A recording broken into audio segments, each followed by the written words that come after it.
So picture this. It's 3 a.m. and you're just violently kicking off the blankets. You are completely drenched in sweat. Your heart is just pounding against your ribs. But here's the thing. Your bedroom, it isn't actually hot. Right, yeah, not at all. And your body isn't actually overheating either. You are basically experiencing, a neurological hallucination. Your brain is aggressively lying to you. It really Your is. internal thermostat is just fundamentally broken, and your body is trying so hard to cool down a heat that simply does not exist.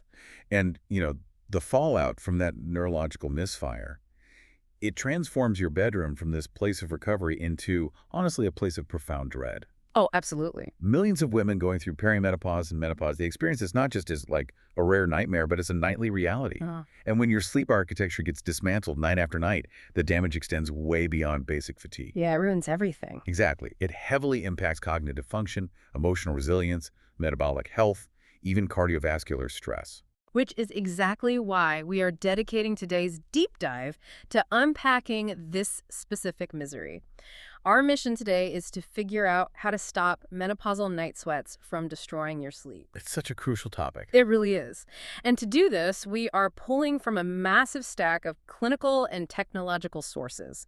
We've got the latest guidelines from NICE, that's the National Institute for Health and Care Excellence, along with protocols from the British Menopause Society. Really solid data there. Yeah, and we're also looking at reports from the Royal College of Obstetricians and Gynecologists. Plus, we're even weaving in some engineering insights from sleep tech innovators like Sheets and Bedfan. I love that we have that spectrum of data because it really tackles the problem from multiple angles simultaneously. I mean, we have to look at the physical environment of the bed, the psychological response to waking up, and obviously the deep neurological pathways operating inside the brain. Okay, let's unpack this because I want to start with that neurological hallucination thing. Like, what is actually happening in your biology to trigger a night sweat? Well, the cascade begins with estrogen. During the menopausal transition, estrogen levels don't just take this graceful linear drop. Right. They fluctuate erratically. And estrogen has a very intimate relationship with the hypothalamus. That's the part of the brain that controls temperature, right? Exactly. It's a small region at the base of your brain acting as your central command for temperature regulation. So as those estrogen levels act like a roller coaster, the hypothalamus just gets entirely confused. Oh, wow. It becomes incredibly What? hypersensitive. So your thermoneutral zone, which is the temperature range where your body actually feels comfortable, that narrows dramatically. There's like a tiny window of comfort now. Yes. And because of that hypersensitivity, the hypothalamus completely misreads your core body temperature.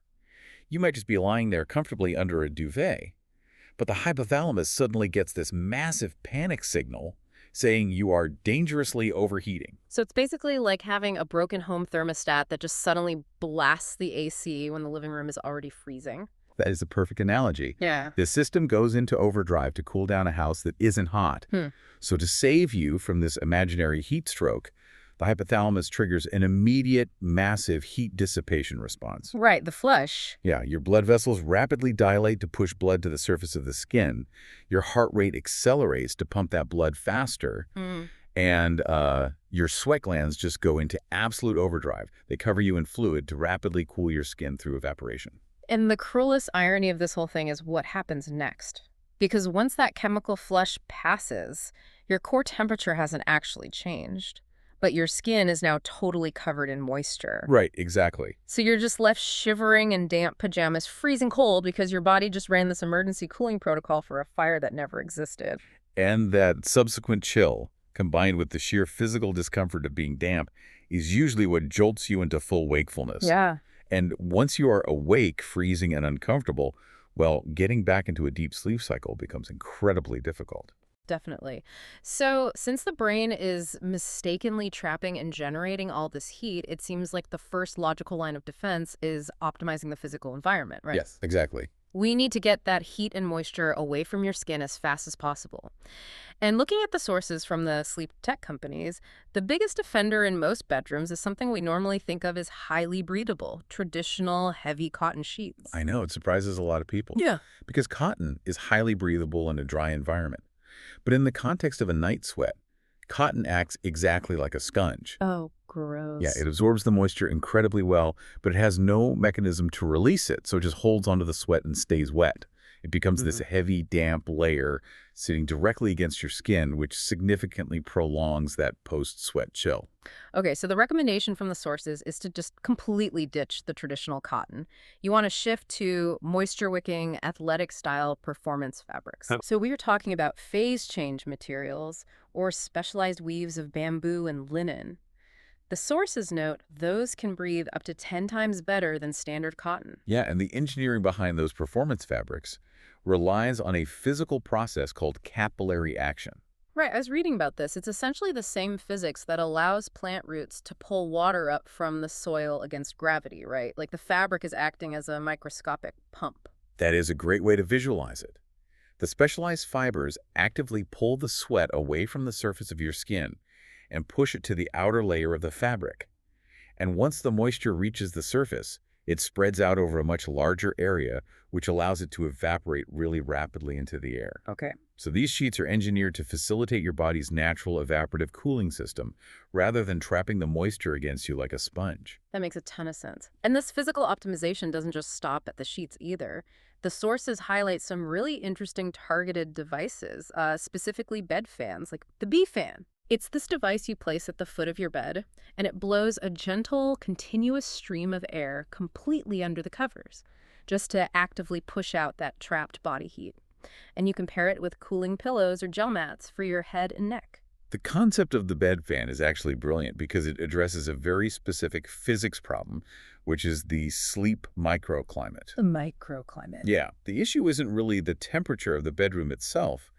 The issue is that pocket of trapped superheated air sitting underneath your duvet. Okay, wait, I have to challenge this though, just an obvious question.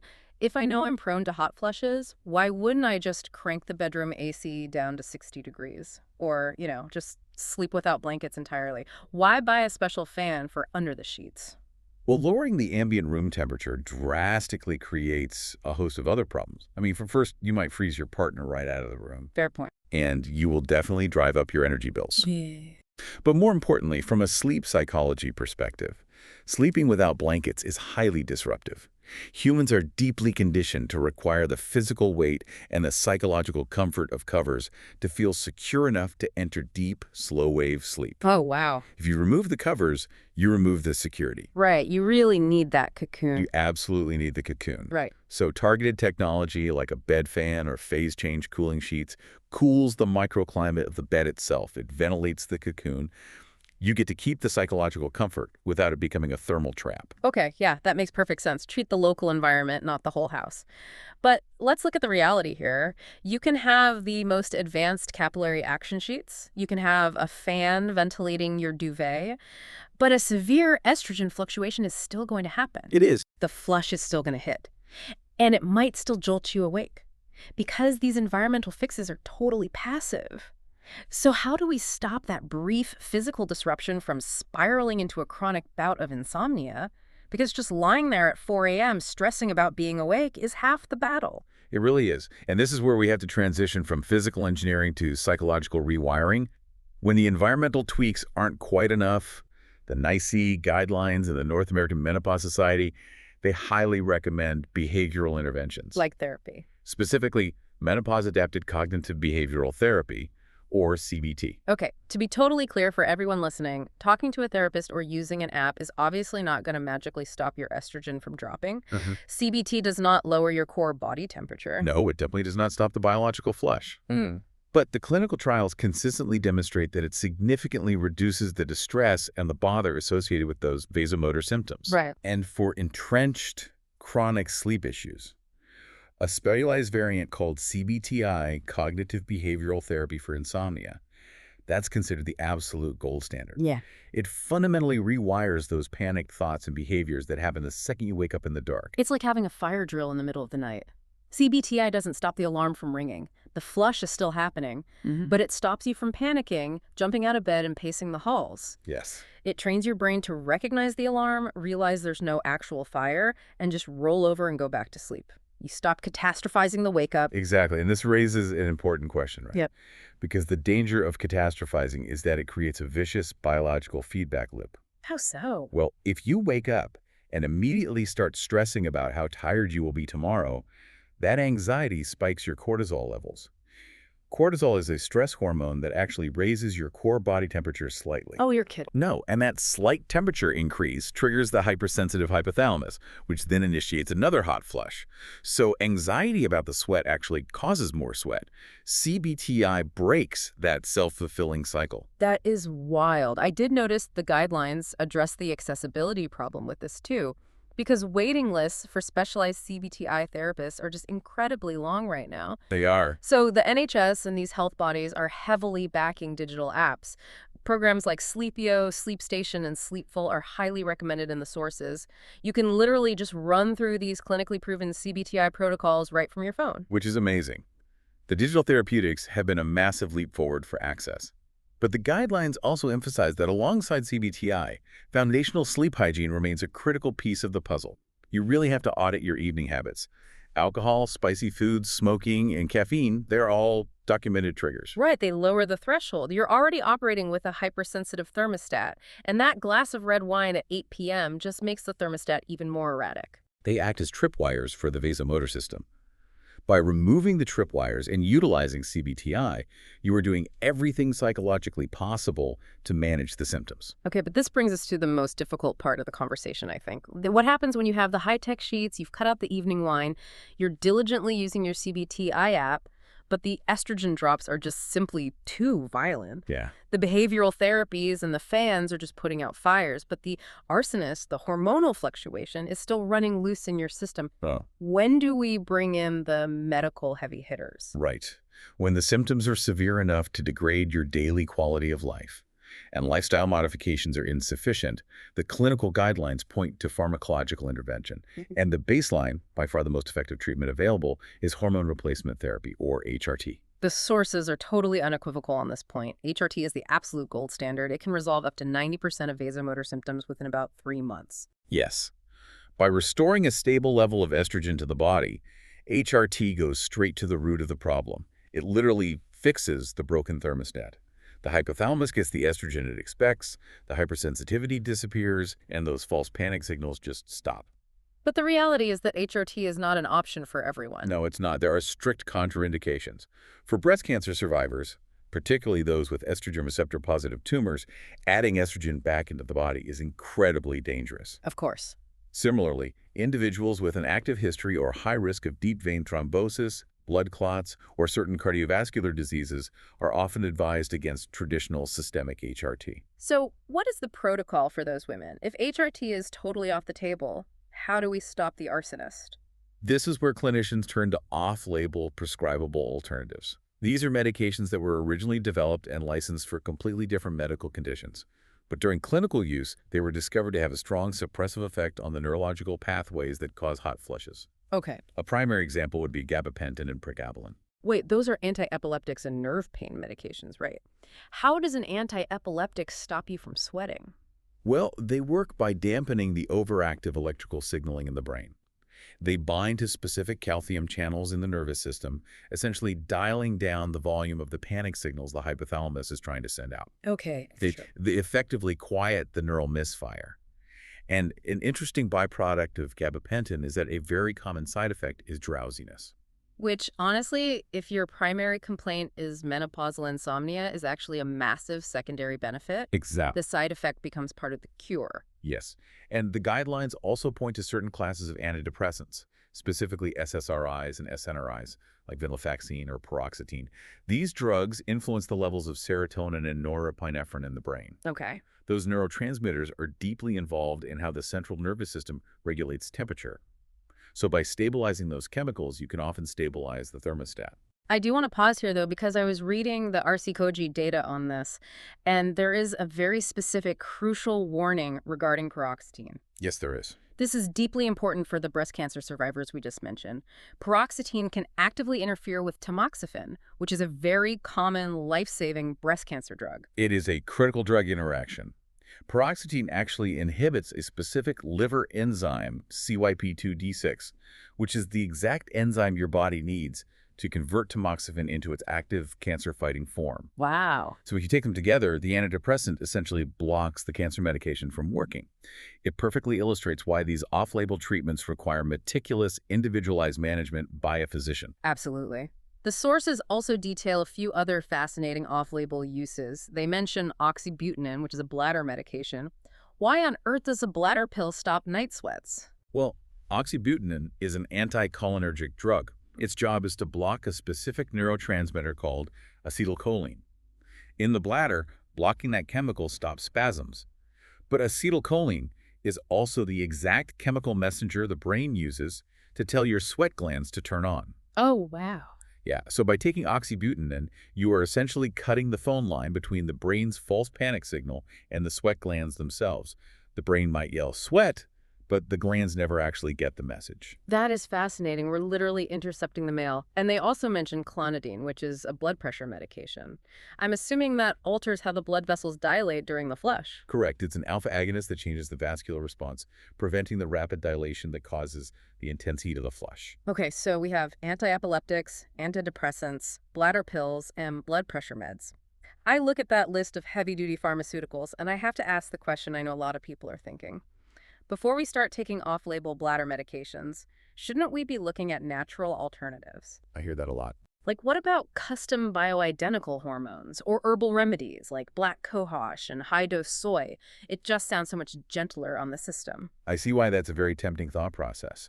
But looking at the clinical data from both the British Menopause Society and the RCOG, the word natural is doing a lot of heavy lifting there, and it often masks significant risks. Let's break down why. Well, let's start with the custom compounded bioidentical hormones that are heavily marketed online. They are completely unregulated and unlicensed. It is a wild west of quality control. Really? Yes. The clinical consensus is that there is absolutely no evidence they are safer or more effective than standard regulated HRT, but they carry unknown dosing risks. And what about the herbal side, like the black cohosh? The clinical trial evidence for herbal remedies is wildly inconsistent. They often perform no better than a placebo. But more concerningly, the sources specifically warn that black cohosh carries documented risks of liver toxicity. Oh, that's serious. It is. Furthermore, phytoestrogens, which are plant-based estrogens found in soy and red clover, they have unpredictable estrogenic effects on the body. If a woman is avoiding HRT because she has an estrogen receptor-positive breast cancer, taking highly concentrated, unregulated plant estrogens could be incredibly dangerous. Natural does not automatically mean safe. That is a vital distinction to make. So just to recap our medical landscape here, HRT is the ultimate fix, but has strict medical roadblocks. The off-label drugs, like the anti-epileptics and the anticholinergics, they are clever workarounds, but they can come with side effects like dry mouth, weight gain, or severe drug interactions. Right. Which leads us to the most recent clinical breakthrough. What if there was a drug designed specifically and exclusively for menopausal hot flushes that didn't involve replacing hormones at all? For decades, that was considered the holy grail of menopause research. And according to the newly updated NICE guidelines, that drug finally exists. Here's where it gets really interesting. Enter fezolinetant. Yes, fezolinetant. It's available under the brand name Veozah. It is a newly licensed 45 milligram once-a-day tablet, and it is entirely non-hormonal.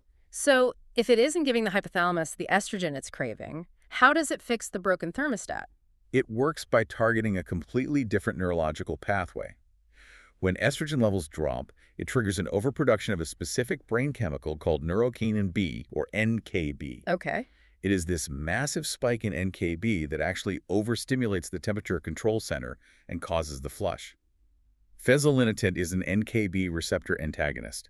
It literally physically blocks the neurokinin B from binding to the hypothalamus. So instead of carpet bombing the entire body with replacement hormones or using an anti-epileptic shotgun approach to quiet the whole nervous system, fezolinetant is like a sniper rifle. It just takes out the exact chemical messenger causing the symptom. That's exactly it. It acts as a highly specific blocker on that singular neural pathway. It goes straight to the source of the misfire without altering your baseline hormone levels at all. I was looking at the Skylight trials in the sources, those large global phase 3 trials they ran for this drug, and the speed of it really stood out to me. Some women were seeing significant drops in the frequency and severity of their night sweats by the very first week. It acts very quickly. But knowing how new pharmaceuticals work, I was immediately looking for the catch. Like, are we dealing with the same liver toxicity issues that plague other treatments? You've highlighted the one major caveat noted in the guidelines. Because of how fezolinetant is metabolized by the body, there is a risk of elevated liver enzymes. Oh, okay. Yeah, so it requires routine liver function monitoring. Patients have to get a baseline blood test before starting the medication, and then periodic blood tests during the first few months of treatment to ensure their liver is processing it safely. Okay, so a few routine blood tests, but in exchange you get highly targeted relief with zero hormonal interference. Exactly. And if we connect this to the bigger picture, this represents a monumental leap forward in personalized medicine. It really does. Historically, if you had breast cancer or a clotting disorder and couldn't take HRT, the medical establishment often just told you to suffer in silence or offered you off-label drugs with heavy side effects. Fezolinetant offers a highly targeted, nice supported option specifically engineered for the hundreds of thousands of women who need non-hormonal relief. It validates the biological reality of the symptoms and provides a tailored solution. I think validates the biological reality is the perfect way to phrase it because Yeah. it's not just in your head. Well, it is in your head literally, but it's a real physical process. Exactly. Okay, we have navigated an incredible amount of science today. We started at 3 a.m. with a broken internal thermostat, and we've built a holistic, evidence-based toolkit to reclaim your sleep. Yes, we have. First, you can upgrade the physics of your bed's microclimate. Ditch the sponge-like cotton for moisture-wicking capillary action fabrics, and maybe consider a bed fan to actively ventilate the cocoon. Great first step. Right. Second, you can protect your psychological peace with CBTI, using digital apps to rewire the anxiety loops that keep you awake after the flush passes. And finally, if the biology is simply too overwhelming, you do not have to just endure it. Never. Talk to a doctor about the medical heavy hitters, whether that is the gold standard HRT, a clever off-label workaround like gabapentin or oxybutynin, or the revolutionary new NKB inhibitor, fezolinetant. It's all about finding what works for your specific biology. Exactly. So what does this all mean? It means you have genuine, scientifically backed options. But before we wrap, I want to leave you with one final provocative thought from the research to mull over. And it's something completely different that you can explore on your own. It involves the therapeutic use of cold water exposure. It does sound incredibly counterintuitive considering we just spent an entire discussion talking about how to stay comfortable and avoid temperature shocks. But the emerging data on this is really compelling. A 2024 study published in Post-Reproductive Health looked specifically at menopausal women who regularly participated in cold water swimming. The clinical results were completely fascinating. They were. These women saw a statistically significant 20% reduction in the frequency of their night sweats, alongside reported drops in mood swings and anxiety. Wow. Yeah. The working theory is that the intense shock of the cold water effectively forces the body's vascular system and nervous system to do gymnastics. It trains the internal thermostat to handle extreme temperature fluctuations much more efficiently. Which is brilliant. Now, obviously, nobody is saying you need to go find a freezing lake to jump into tomorrow morning, but researchers suggest a much more accessible approach. If you are brave enough, try ending your standard morning shower with a brief 30-second blast of purely cold water. Over time, that controlled physiological stressor might just help train your brain to handle the erratic menopausal temperature swings with a little more grace. It's a fantastic example of how adaptable our physiology really is. By intentionally introducing a controlled stressor, we can build systemic resilience against the involuntary hormonal stressors happening at night. Absolutely. The ultimate takeaway from every guideline, trial, and study we looked at today is this. You do not have to surrender to the exhaustion. You don't have to just wait out this phase of your life while your sleep architecture crumbles.